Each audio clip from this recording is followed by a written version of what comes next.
dans Maison Mère, un podcast qui vous raconte des histoires où la mer prend toute la place. Nous avons découvert Claude Brouder à l'écran, dans un court-métrage sobrement intitulé Mer. Il n'y a aucun mot dans ce film, juste un homme qui nage jusqu'à une île, loin de tout. Et puis la houle se lève, le jour décline et on suffoque avec lui. Ce film a été réalisé par le frère jumeau de Claude Brouder, qui s'appelle Olivier. Pendant le tournage, Claude a passé environ 3 heures par jour dans une eau à 12 degrés. Il dit qu'il a souvent été proche de la syncope. C'est à ce prix que ce film nous saisit avec tant de force. Claude n'est pas comédien. Il a 49 ans et parmi tous les gens que nous rencontrons pour ce podcast, c'est certainement lui qui se confronte le plus directement à la mer.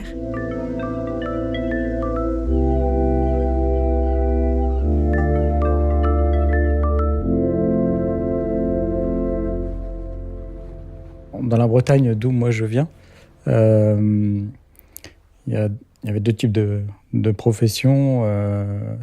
Soit on est de la terre, soit on est de la mer. Et donc 2 types de rapports au monde, en fait. Moi, je viens d'un monde plutôt terrien, agricole.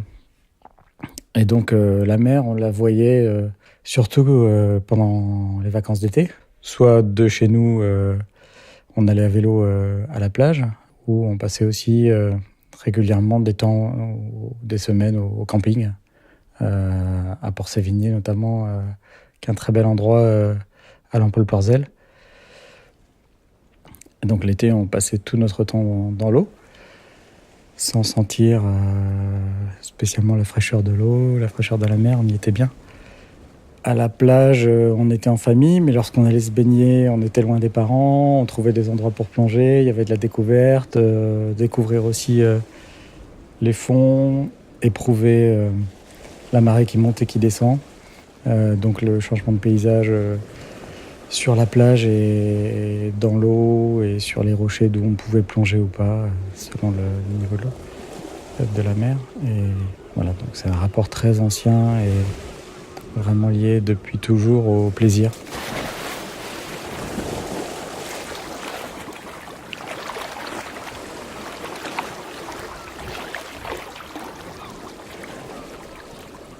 Dans ce monde-là aussi, dans la Bretagne traditionnelle, en fait, on était au niveau des activités sportives, on avait le choix entre le football, le vélo, le judo, mais assez peu la natation. Et d'ailleurs, nous, on vivait très loin de Brest, où il y avait la piscine.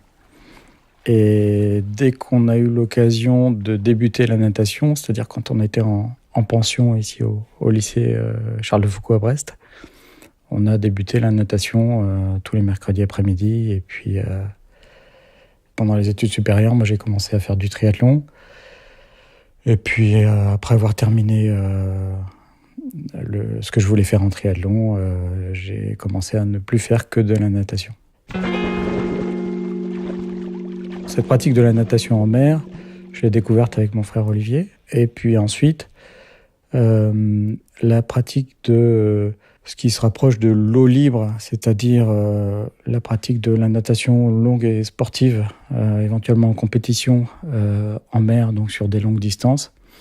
Je l'ai débuté lorsque je faisais du triathlon, et puis ensuite plus particulièrement avec un ami qui s'appelle Pierre, et qui, une année, a eu tout d'un coup une idée folle, qui était de rejoindre l'archipel des Glénans à la pointe de Trévignon, à la nage.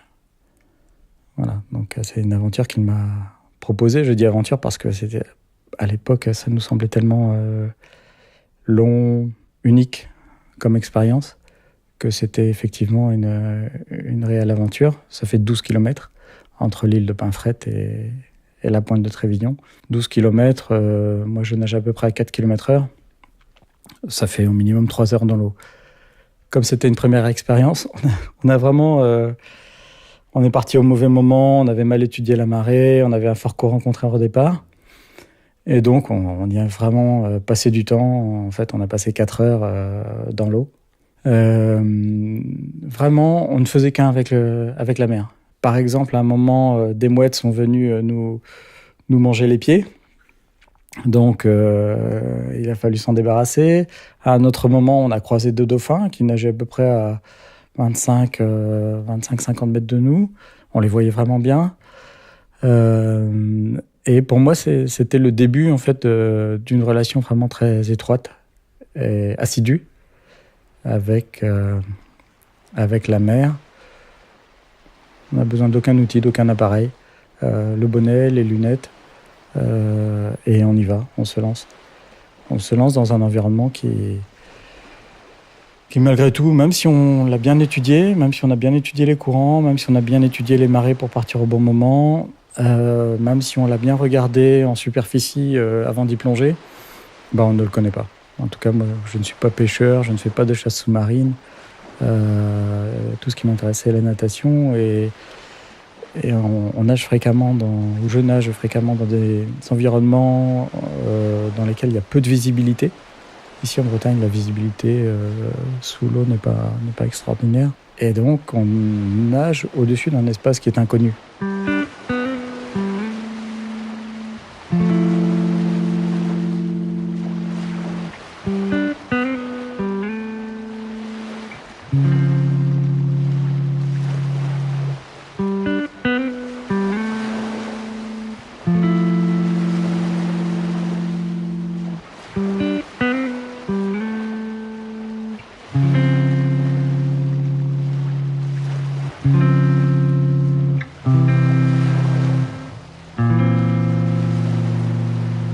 Pendant qu'on nage, il y a aussi une perte totale de repères spatio-temporels. C'est-à-dire que, par exemple, sur cette traversée entre Pinfret et Trévignon, quand on se trouve à peu près à mi-chemin, donc 6 km, comme on a la tête au niveau de la surface de l'eau, eh bien, la portée du regard est très réduite. Le regard ne porte pas loin. Et donc, à un moment, on ne sait plus à quelle distance on est du départ, c'est-à-dire à quelle distance on a nagé, et à quelle distance on est de l'arrivée, puisqu'on ne voit plus que de la mer. Grande impression de sérénité. Et puis en même temps, d'inquiétude. En tout cas, l'inquiétude, on peut la ressentir si les conditions de mer changent. Si on se retrouve dans une forte houle, dans un vent qui monte, ce qui m'est arrivé aussi à plusieurs reprises. Là, il peut y avoir une inquiétude, puisqu'on évalue mal la distance qui nous sépare de la terre et donc du refuge. Mais aussi une grande sérénité, bien fréquemment, puisqu'on se retrouve seul avec soi-même. On ne peut échanger avec personne, parce que si on parle, personne ne nous entend. Et on peut, à ce moment-là, soit laisser partir son esprit, donc c'est un dépaysement spirituel, soit se concentrer sur la nage, les mouvements, auquel cas on oublie vraiment tout. Et j'ai des amis qui pratiquent du zen, le zazen, que je ne pratique pas du tout, mais l'expérience, les sensations, ce dont ils me parlent, me font penser vraiment à ce que je retrouve dans la natation, sur des longues distances, des temps indéfinis, un oubli de soi. Tout ça explique pourquoi, en tout cas moi je recherche à ce point-là cette expérience. Pourquoi aussi c'est un tel dépaysement et puis une expérience totale et vraiment entière, c'est-à-dire un bouleversement des sens, un exercice physique incroyable. Dans cet exercice-là, l'exercice des muscles du corps, et puis aussi la résistance au froid, donc l'expérience du froid, qui est une expérience très forte aussi, et qui explique que même après, en étant sorti de l'eau, après avoir nagé 1 heure ou 2 heures en maillot de bain, l'expérience continue par la sensation de froid, les tremblements. Et je pense qu'il faudrait l'étudier au niveau des hormones, mais on a il doit y avoir une très forte émission d'adrénaline. Quand on sort de l'eau, en fait, en gros, même si on a très froid, on se sent un peu Superman. Voilà.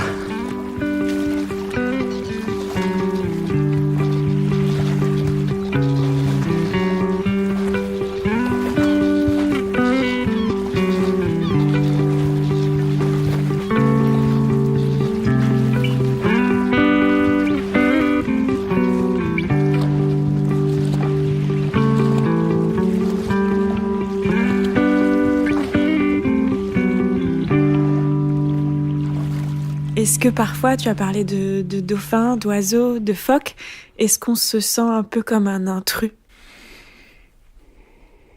Non, moi je trouve au contraire qu'on a l'impression d'y trouver une forme de place, une place dans le monde. Ce qui est certain, c'est que comparativement aux phoques ou aux dauphins, on se sent très très lent. Et donc, comme toute activité en lien avec la nature, on se sent avant tout humble. Et tout petit, mais aussi pas seulement. On se sent surtout comme faisant vraiment partie de cet environnement-là, sans crainte.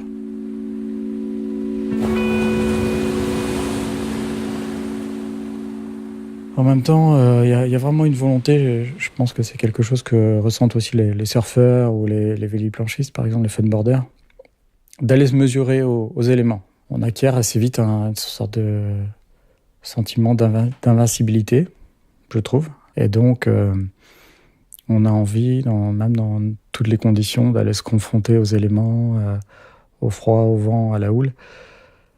Moi, par exemple, souvent, quand je longe la mer, j'ai habité longtemps à Douarnenez, donc on est tout le temps face à la mer. Et quand je longe la mer, quand j'observe la mer, quotidiennement, je vois qu'elle change. Et fréquemment, dans certaines conditions, je me dis, tiens, j'aimerais bien qu'il y ait un nageur là au milieu de tout ça, de cette tempête éventuellement, de cette houle. Et ce nageur-là, je voudrais que ça soit moi. Et donc, et à ce moment-là, j'y vais, je me jette à l'eau, parce qu'il y a en fait, il y a cette envie-là, juste de se jeter à l'eau sans aucun calcul. On arrive, on met le maillot de bain, les lunettes, le bonnet, et on se lance. Dès que j'ai plongé, voilà, la mer me saisit, le froid me saisit, et là je pars à fond, je nage à fond,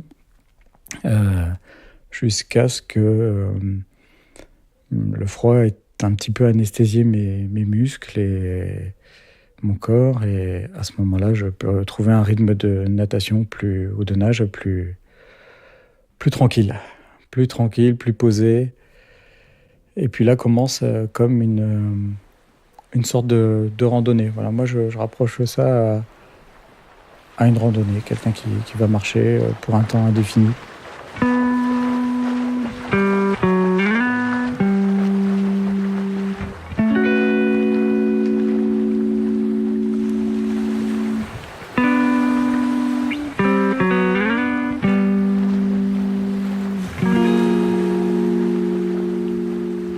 Un des intérêts en fait de la natation telle que je la pratique, c'est de rejoindre des îles au continent.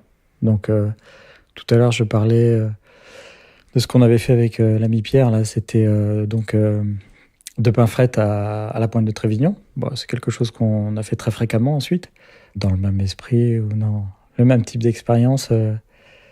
J'avais au Mexique donc à Mazatlán, c'est une ville en fait de la côte ouest, au large de laquelle il y a des îles. J'avais pu rejoindre ces îles aussi à la nage et arriver en fait sur un territoire vierge de toute construction, avec une vie vraiment sauvage. En fait, ce sont deux îles.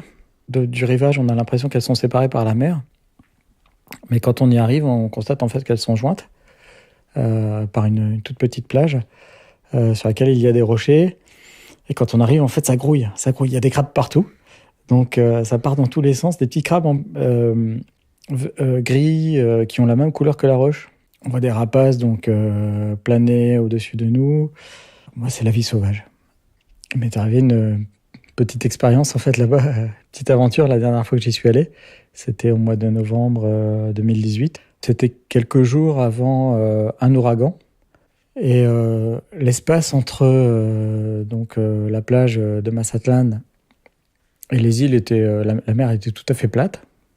Et quand je suis arrivé sur les îles, de l'autre côté, en fait, il y avait une houle plus forte. Et j'avais décidé de faire le tour en fait d'une des îles, ce que je n'avais jamais fait. J'ai traversé cet espace qui séparait les deux îles à pied. Je suis allé de l'autre côté Et là, en fait, la houle était réellement plus forte. Et alors que j'étais en train d'étudier l'endroit où j'allais me jeter à l'eau, parce qu'en fait, ça n'est pas une plage, tout le rivage est couvert de roches, de rochers, qui sont même couverts d'oursins. Donc, je cherchais l'endroit pour me mettre à l'eau, en faisant attention à la houle, mais malgré mes préventions, une vague est arrivée qui m'a jeté à l'eau. Et donc, puisque j'y étais, j'ai commencé à nager pour faire le tour de cette île-là. Et passé un cap, en fait, je me suis rendu compte que l'île était très très longue et qu'il me faudrait probablement plusieurs heures pour en faire le tour. Sauf que la houle avait forci et qu'il y avait vraiment des oursins partout. Et donc j'ai mis 1 heure à trouver un endroit pour rejoindre le rivage, en fait, en remontant sur les rochers. Et finalement, j'ai fini par être projeté contre une roche couverte d'oursins par une vague, et puis à m'accrocher et à sortir. Et là, donc, je suis sorti, et c'était superbe. Il y avait des crabes partout, ça grouillait, les crabes filaient dans tous les sens. Et j'étais vraiment content d'être sorti de l'eau, de profiter de l'instant. Et donc, j'étais couvert de piqûres, de pics d'oursins. Et donc, ensuite, il a fallu que je rejoigne de l'autre côté de l'île pour retourner sur les rivages de Mazatlan, nager encore à peu près 1 heure. Ouais, c'était une expérience extraordinaire. Après, je suis allé chez le médecin, j'ai commencé à enlever avec une pince à épiler les pics d'oursin. Le médecin m'a donné un petit antibiotique et puis voilà, ça s'est passé comme ça.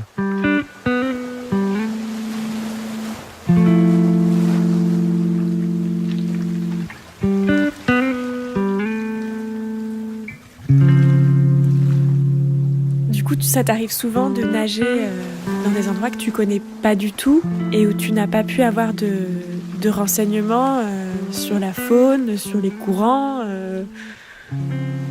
Ça arrive assez régulièrement, ouais.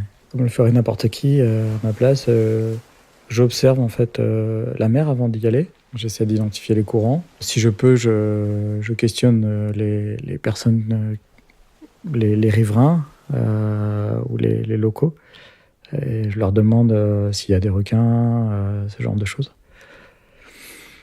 Et puis si les réponses sont assez rassurantes, j'y vais. La natation, en fait, dans ce cadre-là, ça sublime mon quotidien et puis les voyages. Ça me permet d'associer à chaque endroit où je suis allé une expérience très forte. Et donc, ensuite, la représentation de paysages mentaux inhabituels, exotiques, et pouvoir se replonger dans ces paysages, en fait, au quotidien, c'est vraiment une chance. Donc, finalement, la natation ou nager en mer, comme ça, mais je pense pour tous ceux qui la pratiquent, c'est un mode de vie. C'est un mode de vie qui auquel on se rattache ou auquel on peut revenir en permanence, c'est-à-dire en le pratiquant, d'une part, et puis d'autre part en se souvenant des très bonnes expériences vécues.